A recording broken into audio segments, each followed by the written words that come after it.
नमस्कार विद्यार्थी मित्रांनो, फार्मसी ॲडमिशन प्रोसेसमध्ये 2 वर्षाचा diploma in pharmacy D pharm ॲडमिशनचं कॅप राऊंड 2 अर्थात दुसऱ्या प्रवेश फेरीचा जो निकाल आहे, अलॉटमेंट जी आहे ती आलेली आहे.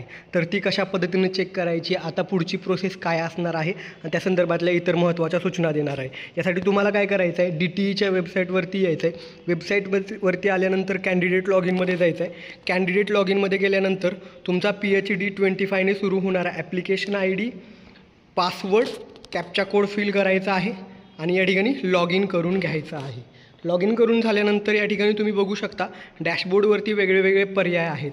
त्यामध्ये अलॉटमेंट प्रिंट हा जो पर्याय आहे त्याच्यावरती क्लिक करायचं आहे आणि अलॉटमेंट मेरिट टू प्रिंट याच्यावरती क्लिक करायचं आहे. पहिलं होतं ते तुमचं काय होतं, कॅप राऊंड 1चं अलॉटमेंट होतं. आता हे दुसरं कॅप राऊंड 2चं तुमचं अलॉटमेंट असणार आहे.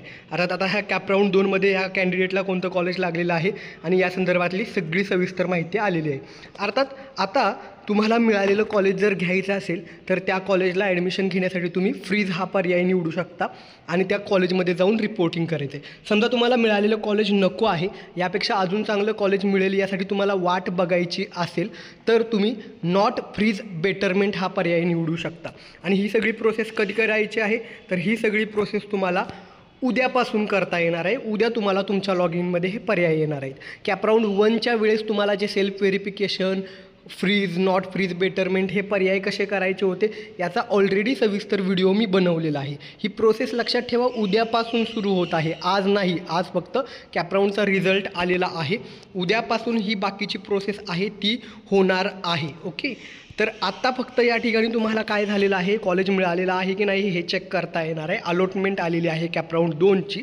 आता बाकीची जी प्रोसेस असणार आहे, अर्थात फ्रीज करायचं, ॲडमिशन घ्यायचं असेल तर, जर मिळालेलं कॉलेज नको आहे, अजून चांगलं कॉलेज मिळावं असं वाटत असेल, बेटरमेंट करायचं असेल तर ही प्रोसेस तुम्हाला उद्यापासून करता येणार आहे.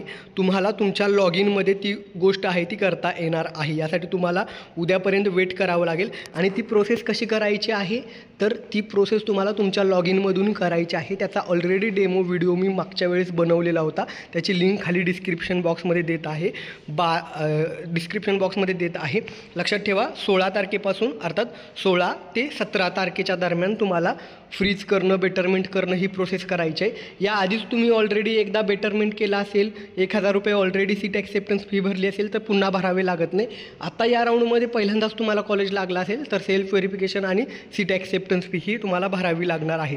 आणि लक्षात ठेवा, तुम्ही फ्रीज केलं तरच संबंधित कॉलेजमध्ये तुम्हाला रिपोर्टिंगसाठी जायचं आहे, ॲडमिशन घेण्यासाठी जायचं आहे. जर तुम्ही बेटरमेंट करताय, पुढच्या राऊंडसाठी वाट बघताय तर त्या कॉलेजला व्हिजिट करायची आवश्यकता नाही आहे. आणि आता बेटरमेंट करून जर तुम्ही पुढच्या राऊंडसाठी जाताय, जर तुम्हाला कोणतंही कॉलेज मिळालं नाही नवीन, तर अगोदरचं कॉलेज हातामध्ये राहणार आहे. मात्र जर पुढच्या राऊंडमध्ये बेटरमेंटमध्ये तुम्हाला एखादं नवीन कॉलेज मिळालं तर अगोदरचं कॉलेज हे निघून जात असतं. होप तुमचे सगळे डाऊट मी सॉल्व केले असतील. ही माहिती आवडली असल्यास व्हिडिओला लाईक करायला आणि जे कोणी डी फार्मला ॲडमिशन घेत आहेत त्या सगळ्यांसोबत व्हिडिओ शेअर करायला विसरू नका. धन्यवाद. थँक्यू.